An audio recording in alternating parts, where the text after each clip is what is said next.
Gracias por sintonizar Estrategia Intelectual Global. A continuación, un programa totalmente en vivo. Estrategia Intelectual presenta el programa Hablemos de Derecho, Seguridad y Justicia, conducido por Laura Alejandra Londoño Jaramillo. Comenzamos.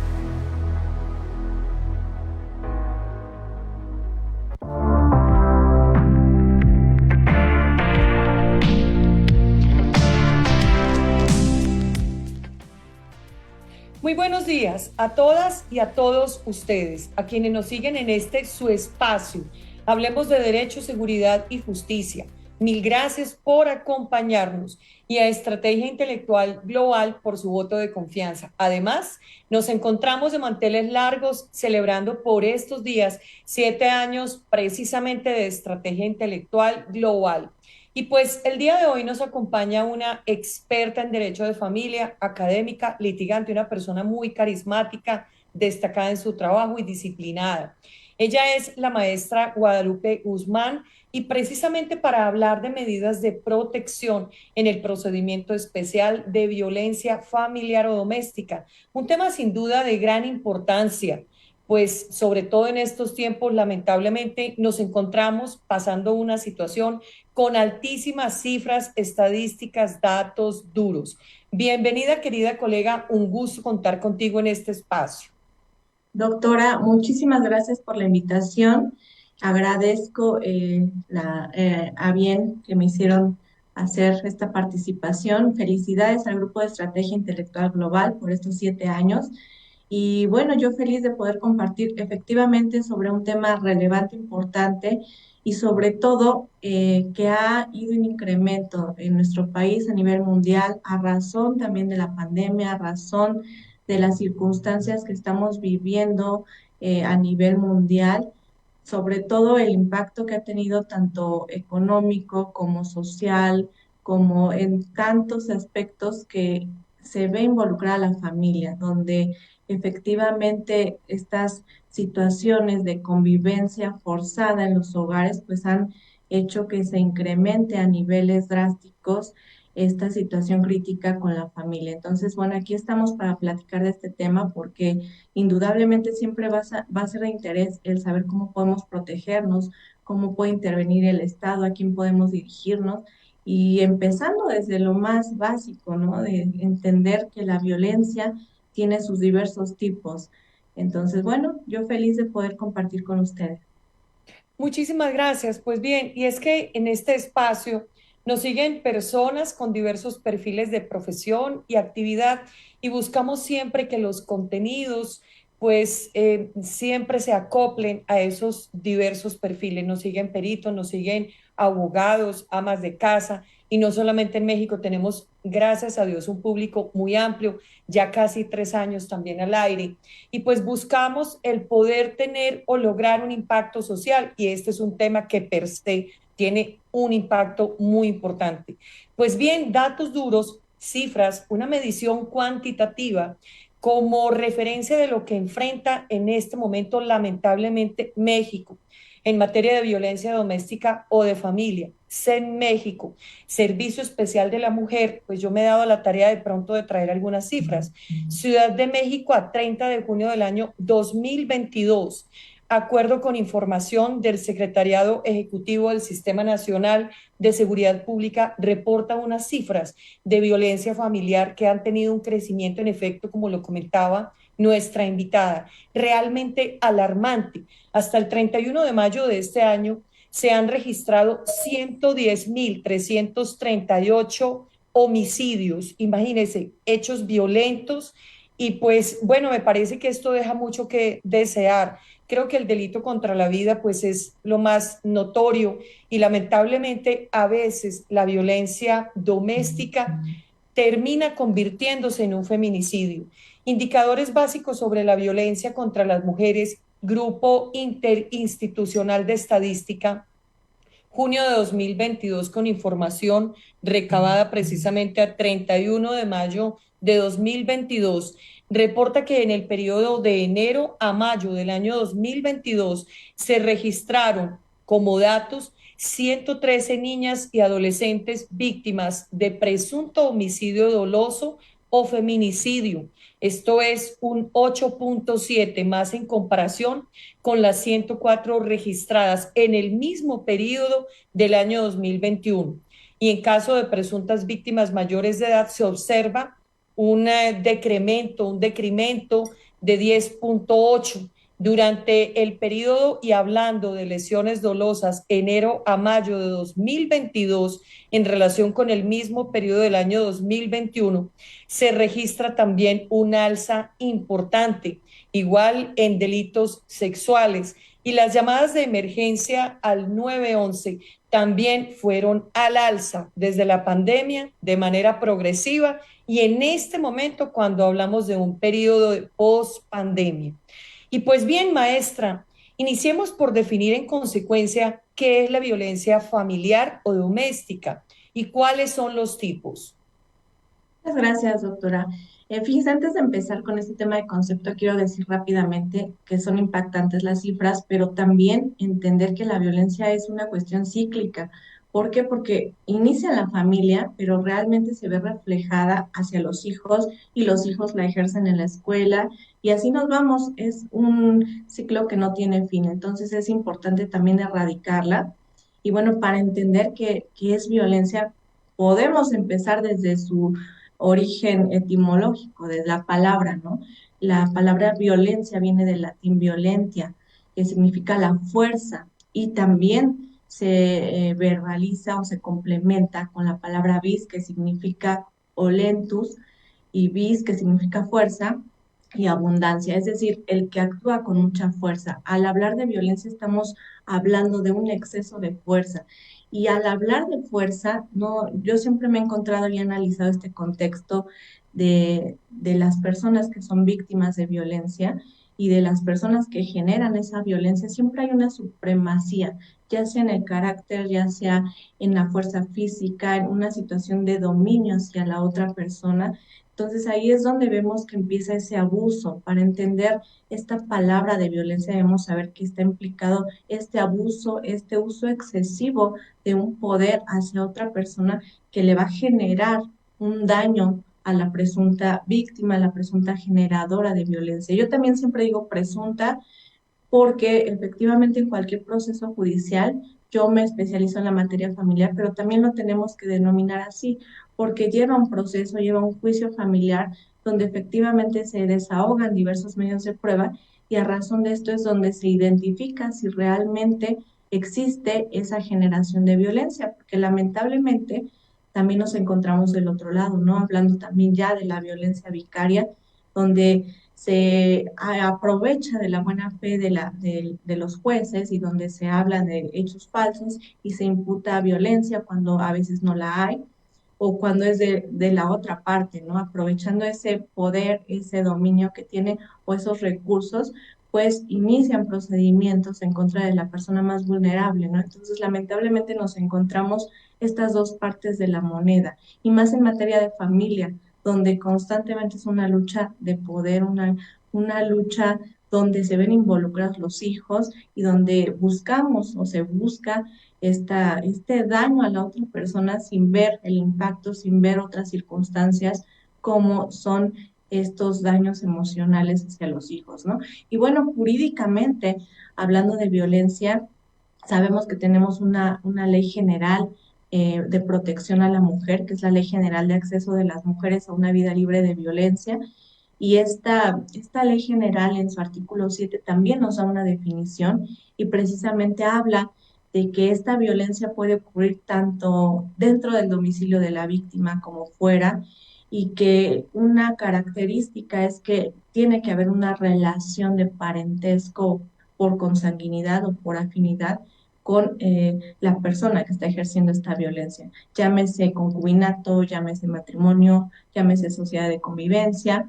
Y ya si nos vamos a nuestro procedimiento especial que está enfocado a la entidad federativa Estado de México, yo me enfoco mucho aquí porque ha sido uno de los pioneros en manejar este procedimiento, y no solo de forma tradicional, sino hasta en línea.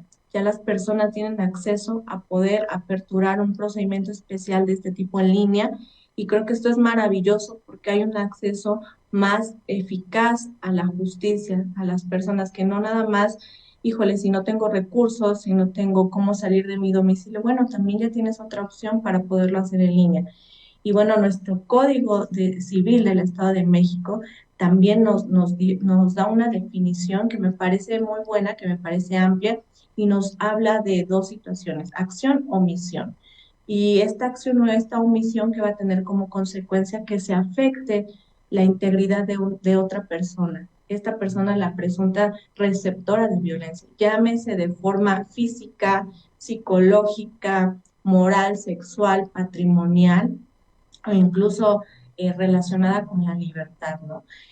Porque muchas veces creemos que hablar de violencia es física, que el golpe, que la lesión, y no, la violencia tiene diversas vertientes. Y precisamente, fíjate, doctora, que es lo que yo lamentablemente escucho de las personas que se acercan a mí para poder iniciar un procedimiento de este tipo, que han acudido previamente por ejemplo, agencias del Ministerio Público, donde muchas veces son revictimizadas, donde no son atendidas a tiempo o tardan horas en ser recibidas, y cuando llegan a la atención les dicen no procede la denuncia porque no traes golpes, porque o si traes el golpe pues es por lesión, y es ahí donde las personas están desesperadas por precisamente acceder a la justicia, acceder a una protección eficaz que el Estado debe de brindarles.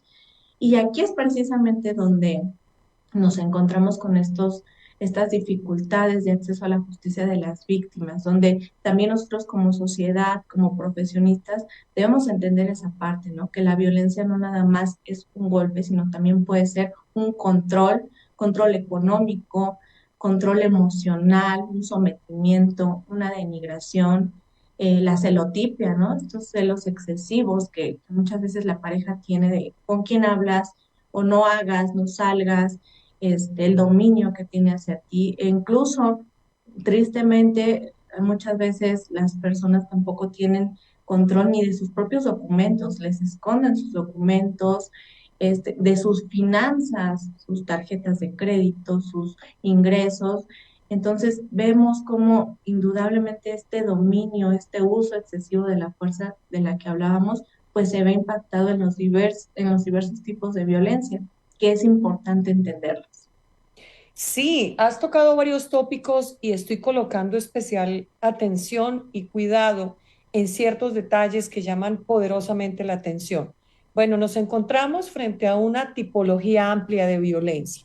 Violencia física, psicológica, emocional, de manipulación, toxicidad, que es una palabra que uno a veces en los memes ve como algo chistoso, pero realmente esto es muy grave. Y sí, es un tema cíclico que va de menos a más. Y entonces a veces por eso es difícil detectarlo. Hay violencia psicológica.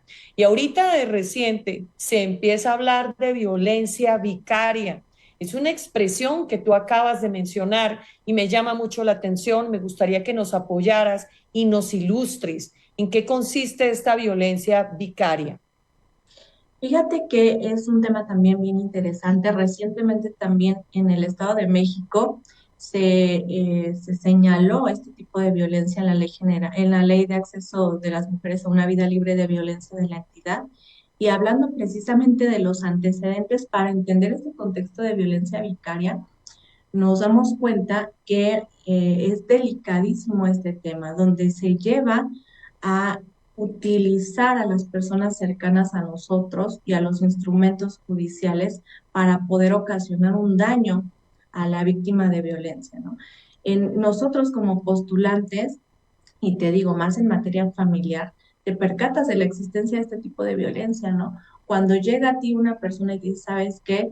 Necesito auxilio porque ya mi pareja, como tiene el recurso económico, como es una persona, a lo mejor aprovechando incluso de su profesión, me ha tocado incluso que propios colegas, pues conocen efectivamente los procesos judiciales y hacen este daño a la pareja utilizando los mecanismos judiciales e imputando hechos falsos, ¿no? Hace días acudía a mí una mujer dedicada a su hogar y me dice, ¿sabes qué? Yo siempre fui víctima de violencia. Entonces, en el momento en el que yo me divorcio, me veo amenazada e inmediatamente inician una denuncia en mi contra, imputándome violencia familiar contra mis hijos, llegan a mi casa, me sacan por una medida de protección y ahí hay evidencia falsa. Entonces, ahí es donde nos vemos. Falsas víctimas y falsas y falsos victimarios. Y me parece supremamente grave porque de lo que nos decías hace unos minutos, están los hijos de por medio y me parece que lo siguen utilizando como trofeo, lo siguen utilizando de una manera nefasta. Y también no sé si compartas conmigo el siguiente punto de vista. Ni todos los hombres son violentadores, ni todas las mujeres somos víctimas. Entonces me parece que en eso también hay que ser muy respetuoso. Claro, las cifras indican una realidad. Muchas mujeres son víctimas, pero no todas. Entonces me parece que la violencia de familia también en un momento dado no solamente es contra mujeres, también es contra niños, personas de la tercera edad, contra el mismo esposo también. Hay cuadros de toxicidad, de persecución psicológica, de inclusive afectar su trabajo, sus vínculos, sus relaciones. Y qué bueno que nos compartas estas experiencias porque le permites a nuestro público incluso detectar si son víctimas de este tipo de violencia. Totalmente, doctora, yo coincido contigo. Es lamentable ver circunstancias así, pero en materia de familia es el pan de cada día. Entonces, indudablemente debemos entender que todos los procesos que se utilicen deben de ser con pleno uso de la realidad, utilizando de verdad estos mecanismos de protección, pero que realmente sean hechos ciertos. No podemos imputar situaciones falsas y coincido, la violencia no tiene género, no tiene edad. Yo he visto casos donde también personas de la tercera edad, también un sector súper desprotegido, son víctimas terriblemente de los propios hijos, donde con tal de sustraerles los bienes, donde con tal de apoderarse incluso de pensiones, de jubilación, hacen un uso excesivo de esta fuerza, los someten, los mantienen encerrados y lamentablemente también es un sector muy vulnerable que es invisibilizado, los niños también. Entonces, sí es importante que entendamos esto y que también las mujeres no son las únicas víctimas, también hay hombres y bueno, estamos en este contexto de entender precisamente cómo juzgar con perspectiva de niñez y adolescencia, con perspectiva de género, que no nada más es simplemente juzgar a favor de un género, no, sino entender cada rol, cada papel del género masculino, del género femenino, de incluso otros nuevos géneros que se están dando para poder juzgar de la forma más adecuada y adecuar los procedimientos a los que se someten. Entonces, definitivamente la violencia es un tema amplísimo, un tema importante donde el papel o la función principal de nosotros como abogados, de los jueces, de las partes, es precisamente cesar esta violencia, también crear estos mecanismos donde podamos restablecer una paz familiar, donde podamos ayudar a las partes, incluso a través de terapia, a través de recursos, a poder disminuir estas conductas tóxicas, estas conductas agresivas. Entonces también, déjame decirte que este procedimiento para mí es una maravilla porque también tiene esa finalidad, poder, a fin de cuentas, apoyar a las partes que inician esto a restablecer esa comunión, esa paz que se ve mermada a razón de actos de violencia. Entonces, indudablemente, que la gente, que los colegas también sepan que en la materia familiar tenemos un procedimiento amplio para proteger a las víctimas, precisamente por la razón que yo te comentaba al principio. A veces acuden a denunciar y se encuentran con estas situaciones de revictimización y donde además sabemos que el Ministerio Público pues puede promover medidas de protección por cierta temporalidad autorizadas por el juez. Sin embargo, la mayoría de personas que sufren también violencia familiar les preocupan otro tipo de circunstancias, ¿no? La guardia y custodia de sus hijos, la cuestión patrimonial, la cuestión de restringir a lo mejor un tipo de convivencias, muchas circunstancias donde puede intervenir adecuadamente el juez de lo familiar y donde nos puede dar esta protección más amplia que buscamos. Pues qué interesante. Y la siguiente pregunta sería justo ¿en qué consiste el procedimiento especial de violencia familiar y de qué forma articula este punto con la intervención del derecho penal? Porque entonces estoy entendiendo, y creo que nuestro público también, que siempre no habría que acudir entonces a la vía penal y que podríamos encontrar prácticamente en el área familiar una importantísima herramienta para solucionar el tema de violencia doméstica. Bien, entonces, ¿en qué consiste este procedimiento especial? Y fíjate que podemos llevar las dos vías independientemente. Una no excluye a la otra porque precisamente los fines son distintos. En materia penal, pues obviamente vamos por la persecución del delito. En materia familiar vamos por ese restablecimiento de la paz, por esas medidas de protección inmediatas y amplias para la familia, para la víctima.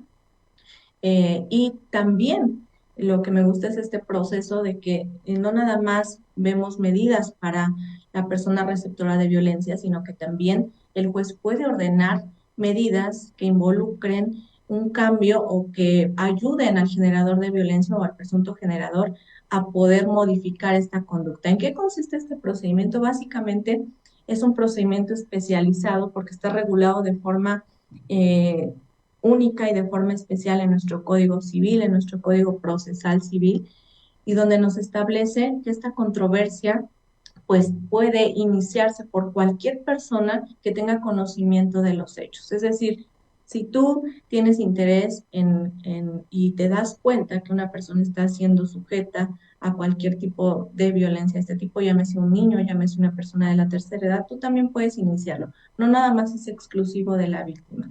Me ha tocado también que personas como la mamá de la víctima me dice, sabes que ya no puedo ver cómo está siendo maltratada mi hija, entonces vamos a iniciar un procedimiento de este tipo y es aquí donde sí lo puede hacer. Y bueno, se inicia como una controversia del orden familiar. Efectivamente, tenemos que dar datos importantes como datos de localización del receptor de violencia, el vínculo que los une y sobre todo, lo más importante es especificar y darle elementos también al juez de las conductas que presumimos son violentas para poder nosotros solicitar medidas de protección adecuadas a nuestro caso. Si bien la ley nos regula de tres tipos las medidas de protección que son emergentes, que son preventivas y que son de naturaleza civil, nosotros, dependiendo de nuestro caso, de nuestro estado de necesidad, digámoslo así, o de urgencia, pues vamos a solicitar las que se adecúen a nuestras necesidades. Entonces es muy importante que nuestra demanda, nuestra controversia, las solicitemos de forma adecuada, las sustentemos y le demos los elementos al juez para podernos dar las herramientas de protección. Ahora, decíamos, y mucha duda que la gente tiene, bueno, pero es lo mismo en la materia penal, en la materia Esa es civil. una muy buena pregunta. Allá iba, porque sabemos que hay medidas de protección también en materia penal, por ejemplo, los refugios, los albergues, ¿no? Entonces, qué bueno que podamos también como generar esta distinción o si se parecen o si la una sirve para la otro. Sí, bueno, indudablemente pueden ir de la mano, porque, reitero, en materia penal el objetivo, pues, es la persecución del delito y el acreditar que la persona que está ejerciendo violencia está cometiendo una conducta tipificada como el delito de violencia familiar o intrafamiliar. Y bueno, en ese inter, cuando la víctima ocurre a denunciar, sabemos que le puede otorgar medidas de protección, pero para resguardar su seguridad, su integridad. Estas medidas van enfocadas precisamente a esto, principalmente a que no se acerquen a la víctima, a que no se le moleste, a que tenga cero contacto, es decir, cuidan su integridad personal. Sin embargo, en la materia, nos trasladamos a la materia civil familiar, la finalidad es otorgar medidas de protección amplias respecto a las cuestiones inherentes a la familia, como ya lo decía yo. Situación de alimentos, situación de guardia y custodia, situación de restricción de visitas y convivencia, situación patrimonial, porque muchas veces la violencia se da entre cónyuges, entre concubinos, y es importante también a lo mejor proteger una propiedad. Si yo tengo una propiedad en común, se puede ordenar por un juez que se haga una anotación preventiva para que ese bien no se venda, para que ese bien pues no le cause afectación el presunto generador a la presunta víctima. Y entre estas circunstancias es la diferencia. Obviamente son procesos distintos, pero que, reitero, pueden ir de la mano. Muchas veces también sirve como, o se apoyan uno del otro, es decir, en el proceso familiar incluso también podemos aportar como una probanza la denuncia que realizamos en el Ministerio Público y a su vez también las medidas de protección que se otorgan en materia familiar pues pueden ser de utilidad en la carpeta de investigación, ¿no? Igual, además de que son procedimientos distintos, pero tienen una relación intrínseca, a pesar de que persiguen esta finalidad distinta. Pero bueno, retomando en la cuestión de materia familiar, sí me gustaría ser más extensiva en esta parte de las medidas de protección para que entendamos qué le podemos solicitar al juez de lo familiar en este sentido y entender de ahí la diferencia con la materia penal. Principalmente las iniciales son las medidas de emergencia. ¿Por qué de emergencia? Precisamente porque dada la naturaleza de las circunstancias, de la situación gravosa que yo estoy viviendo, son de inmediata aplicación, es decir, necesito ya que se me decreten estas medidas para protegerme, principalmente en mi integridad física. Puede ser algunos ejemplos de medidas de emergencia que el agresor desocupe el inmueble que estamos habitando. Esto se da mucho desde que nosotros notificamos la demanda, podemos requerirle al juez que se aplique esta medida de emergencia y sacar al agresor del domicilio independientemente de la calidad que tenga, porque muchos cuando se notifica o se ordena esta salida dicen, pero porque es mi casa, ¿no? Es mi casa, o yo la rento, o no me puede sacar. Bueno, no afecta la propiedad esta medida de protección, simplemente es una medida emergente para resguardar la seguridad de la víctima y que estas medidas, reitero, van a durar durante el procedimiento. También la prohibición de que el probable generador de violencia se acerque a mí o a las personas más cercanas o también personas cercanas a él que eviten acercarse a mí, porque la violencia a veces también se extiende del agresor a la mamá, al tío, al hermano. Entonces podemos solicitar que todas estas personas que estén de acuerdo con él o que me estén produciendo esta amenaza, este daño, pues también se les apliquen estas medidas de emergencia.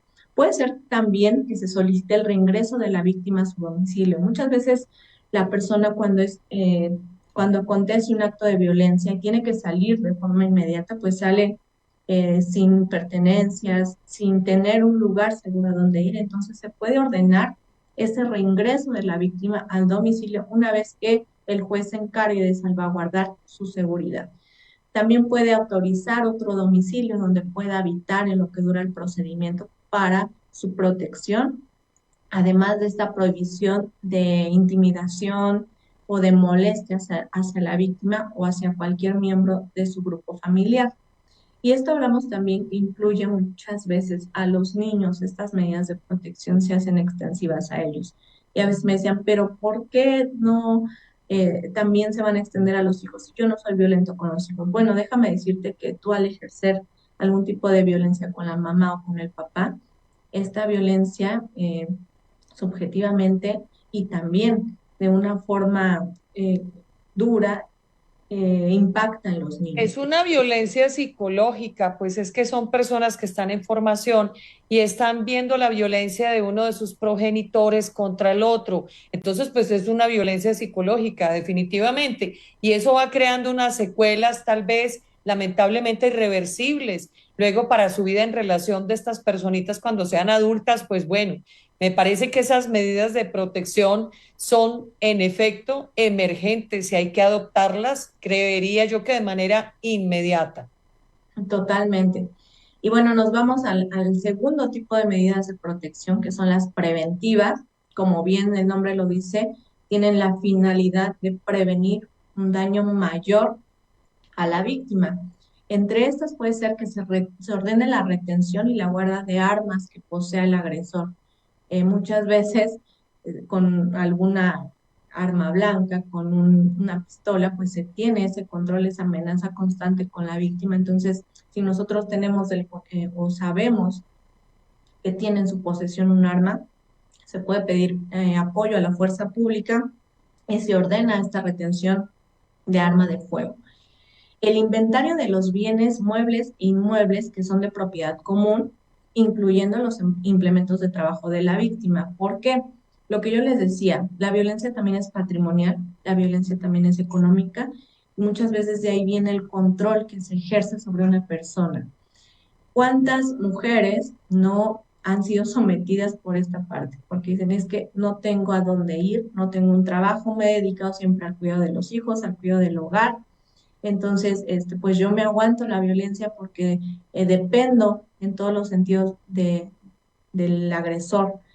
Entonces, una finalidad también es proteger estas propiedades que son común. Recuerden que cuando hay una situación de matrimonio, en especial si hay un régimen de sociedad conyugal, pues les pertenecen al 50% todo lo adquirido durante el matrimonio, salvo excepciones, que es otro tema, pero podemos nosotros solicitar ese inventario que hay respecto a los muebles que hay dentro del lugar que habitamos, o si también, como bien lo mencioné, implementos de trabajo de la persona, ¿no? Muchas mujeres también se dedican, no sé, se me ocurre que son estilistas o no se dan clases en línea, entonces tienen herramientas de trabajo y todo esto se puede inventariar para evitar un daño donde el agresor, pues con tal de afectarla, pues los venda o los Los destruya. destruye.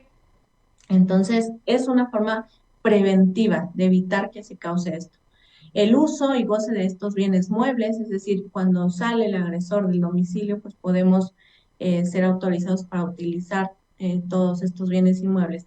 El acceso de autoridades policíacas o personas que auxilien a la víctima eh, al domicilio que estos habitan y puedan tomar las acciones y las pertenencias personales de la víctima para poder resguardarla.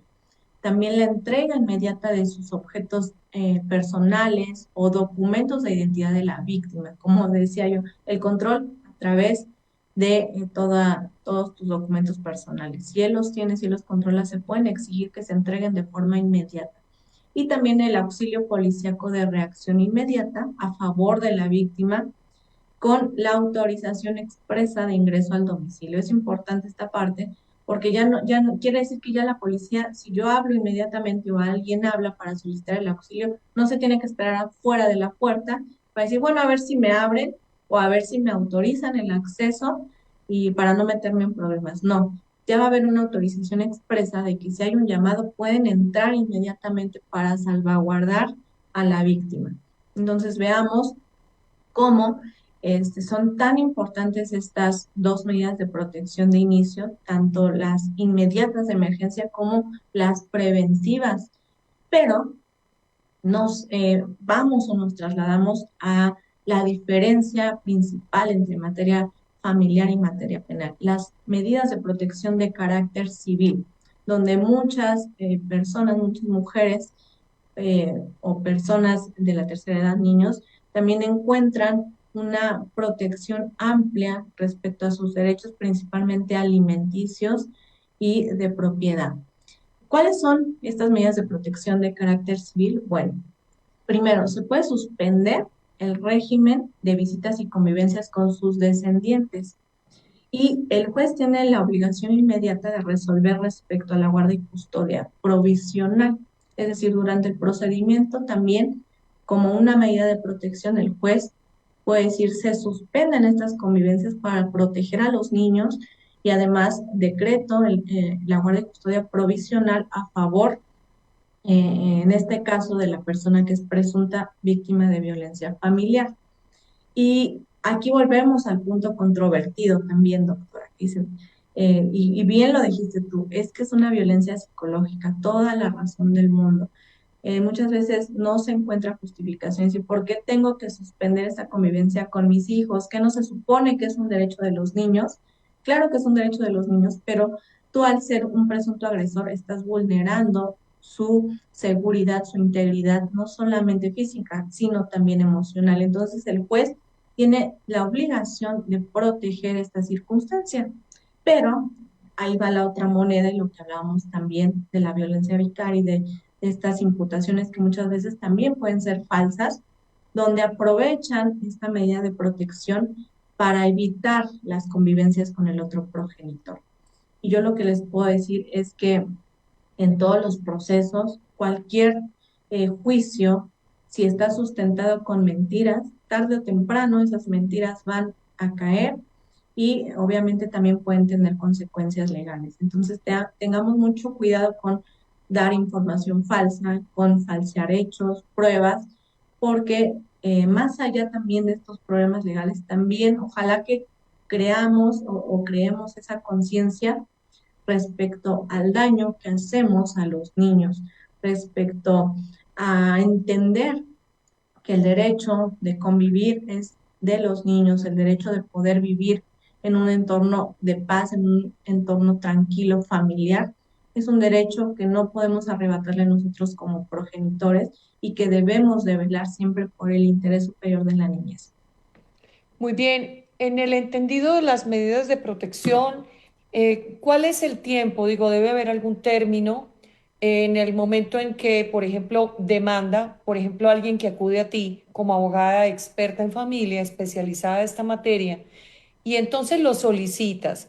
Y una vez interpones la demanda, la presentas, ¿de ahí qué sigue? Es decir, ¿hay un tiempo límite?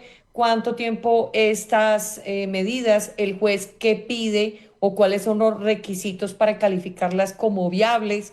¿Por qué razón o razones desecharía la petición de la parte actora o demandante? Y una vez están impuestas esas medidas de protección, ¿cuál es la suerte? ¿Qué sigue? Ok. El proceso de violencia familiar tiene diversas fases, principalmente la inicial, que es la etapa escrita, donde nosotros vamos a presentar nuestra demanda, nuestros medios probatorios, y donde le vamos a exponer y justificar al juez por qué requiero de estas medidas de protección. Si yo hago una correcta justificación, el juez me las va a otorgar en el auto admisorio, es decir, de forma inmediata. Se va a pronunciar respecto a lo que yo le estoy solicitando, respecto a las medidas preventivas, emergentes o de protección de carácter civil, y me las va a otorgar en el mejor de los casos. No me las otorga cuando mis hechos son muy ambiguos, cuando no aporto ni siquiera indicios suficientes para presumir que está existiendo esta violencia familiar. Pero si yo las sustento correctamente, el juez las va a otorgar. La duración de estas medidas de protección son hasta que termine el procedimiento, es decir, hasta que se dicte una sentencia. Sin embargo, hay puntos claves donde nosotros podemos modificar estas medidas de protección, porque también poniéndonos del otro lado de la parte demandada, nosotros podemos apelar en este auto donde se decretan las medidas de protección, o en su caso, en la audiencia inicial. Recuerdo que en el Estado de México los juicios son orales, los juicios en materia familiar son orales, entonces tenemos oportunidad de debatir estas medidas de protección en nuestra audiencia inicial, exponiendo los razonamientos lógico-jurídicos y aportando los medios probatorios para poder darle al juez los elementos para que pueda decidir, ya sea el preservarlas, el modificarlas o el que queden exactamente igual durante todo el procedimiento. Entonces, esta es, digamos, la duración de estas medidas de protección. Hago extensiva también que además de lo relativo al régimen de convivencias y guardia y custodia, también se tienen que hacer una prohibición al agresor de poder enajenar, de poder hipotecar, cualquier bien propiedad de la sociedad conyugal y hacer este registro en el Instituto de la Función Registral, ya sea de todos los bienes que constituyan la sociedad conyugal. También se puede ordenar la posesión exclusiva de la víctima sobre el inmueble que sirvió de domicilio durante el tiempo que dure el procedimiento. Lo que yo les decía, que no afecta a la propiedad, no afecta a la calidad del agresor, sino que solamente es una medida tendiente a proteger a la víctima. Además de que también dentro de estas medidas podemos revocar, suspender mandatos que se hayan otorgado entre ambos, precisamente tendientes a prevenir y a erradicar algún tipo de daño patrimonial o económico.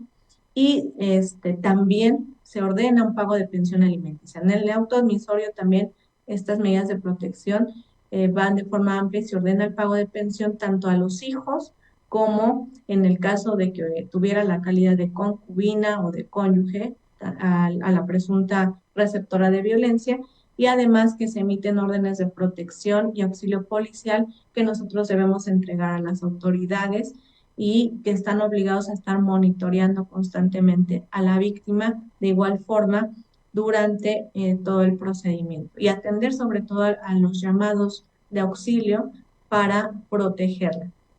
Estas medidas de protección son de carácter oficioso, es decir, nosotros una vez que hacemos el conocimiento al juez en nuestra demanda, lo ocurrido y lo que está aconteciendo respecto a la violencia, está obligado a pronunciarse de forma oficiosa. Sin embargo, yo siempre sugiero que nosotros la sustentemos correctamente y sobre todo justifiquemos la necesidad de que se implementen, porque si no, sabemos que el juez lo va a hacer a su leal y saber entender cómo interprete los hechos. Sin embargo, nosotros tenemos la obligación de decirle al juez todos los detalles, todos los pormenores, tanto en cuestión patrimonial como en cuestión económica, y poder de esta forma hacer viable este decreto de medidas de protección. Muy bien, pues realmente que eres una conocedora experta en este tema. Fíjate que no sabía que podíamos encontrar semejante instrumento legal, procesal, donde podemos entonces encontrar un apoyo muy fuerte y sólido, porque a veces se pensaría que el tema de violencia doméstica o de familia es única y exclusivamente para ventilarse en materia penal. Y qué interesante en un momento dado poder realizar esa sinergia y trabajar las dos áreas para los efectos respectivos y que incluso puedan intercambiar, armonizar la parte probatoria. Me parece que esto realmente es muy saludable para contrarrestar y en un momento dado evitar conductas que llegan a extremos tan fuertes y dolorosos como es el feminicidio y otras cuestiones muy violentas en el seno de la familia. Y es que lamentablemente se sigue en aumento en presencia de comportamientos muy graves que afectan de manera grave el núcleo familiar, y verdaderamente triste, porque es el escenario donde las personas debemos sentirnos por naturaleza protegidos, fuertes. Es el escenario donde se propician las buenas costumbres, el respaldo, la convivencia, la educación en valores. Y pues bueno, lamentablemente hay que enfrentar una serie de situaciones muy complicadas. Estamos próximos a terminar, Guadalupe, pero ha sido de verdad un gusto contar con tu presencia. Y pues me gustaría escucharte qué conclusiones gustas compartir. Muchas gracias, doctora. El gusto ha sido mío. Principalmente, además de los aportes jurídicos o de conocer precisamente que hay otros procedimientos, además de la materia penal, que nos pueden proteger, quiero ser muy reiterativa en esta parte de la violencia, del ciclo que lleva la violencia. Lamentablemente, cuando tú postulas en esta materia familiar, te das cuenta del impacto que tienen las conductas y que efectivamente tienen un origen, pero van repercutiendo hasta llegar a un impacto social tremendo. Yo me he encontrado casos donde una madre ejerce violencia con los hijos, pero indagando y a través de las periciales en psicología y demás probanzas nos damos cuenta que a su vez ella es víctima de su cónyuge. Entonces veamos esa parte, cómo se va trasladando y transformando un acto de violencia hacia otras personas, hacia terceros, y a su vez estos niños van generando violencia en su entorno social, en su entorno escolar, y está en nuestras manos, como primeramente como sociedad, también evitarlos.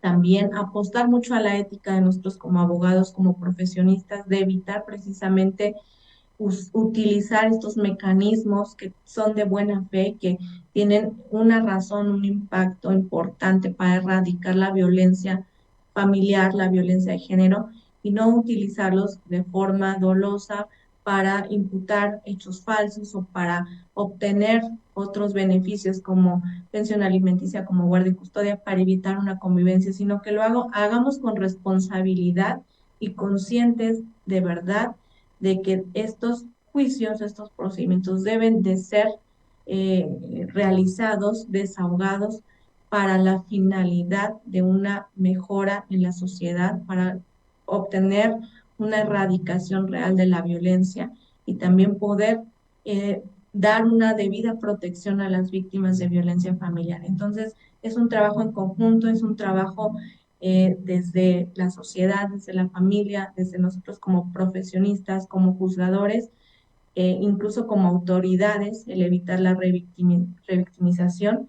Entonces, un tema bien importante, pero sobre todo también reflexivo. Y bueno, reitero, doctora, es un gusto poder compartir el panel contigo. Muchas gracias por esta invitación. Yo estoy sumamente honrada y sumamente feliz de haber participado.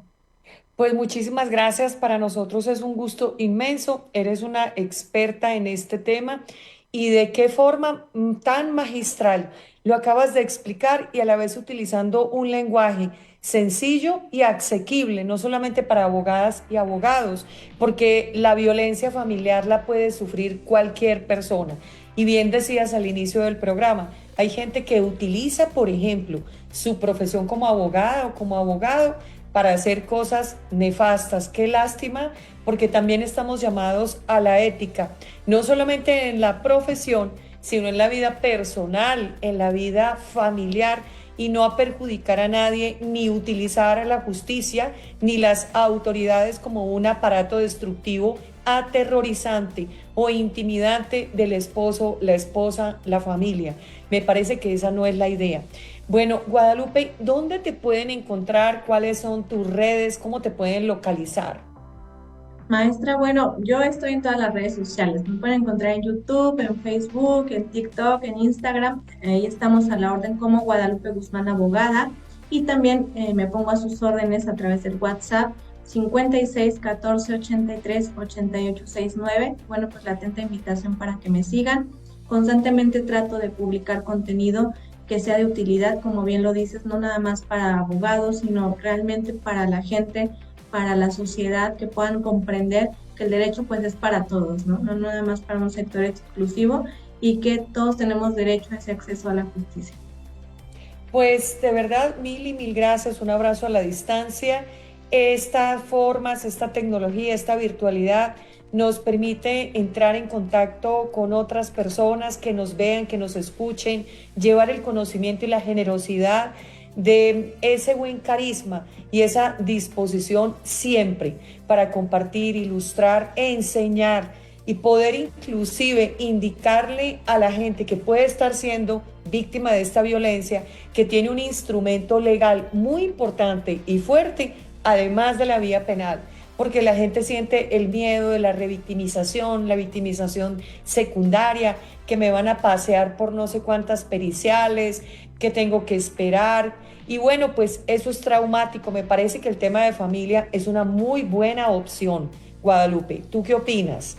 Totalmente, tenemos una herramienta importante de protección amplia, y sobre todo sepan que también vamos a obtener beneficios de protección a la víctima y sobre todo la empatía. Digo, no dudo que como profesionistas también tenemos que tener esa sensibilidad a tratar estos temas de familia, e indudablemente los abogados que somos especializados en materia familiar también tenemos que desarrollar esta parte empática, esta parte de comprensión hacia las víctimas, hacia personas que se acercan a nosotros y sobre todo que puedan entender que sí, en México hay protección a las víctimas de violencia familiar, que sí podemos ejercer nuestros derechos, que sí podemos accesar a la justicia a través de esta materia que es la materia familiar, que es muy bondadoso el procedimiento. En diversas entidades federativas existe de forma regulada general o a través de un procedimiento especial, dependiendo de la entidad, pero hay leyes generales donde se está obligando a las autoridades precisamente a implementar estos procesos y sobre todo a decretar estas medidas de protección que son un derecho humano y que son de carácter general. Pues muchísimas gracias, ha sido todo un gusto para todas y todos ustedes que nos siguen también. Un abrazo a la distancia para este equipo que apoya estas transmisiones. Estrategia Intelectual Global, muchas gracias por este voto de confianza. Buen resto de semana. Muchas gracias.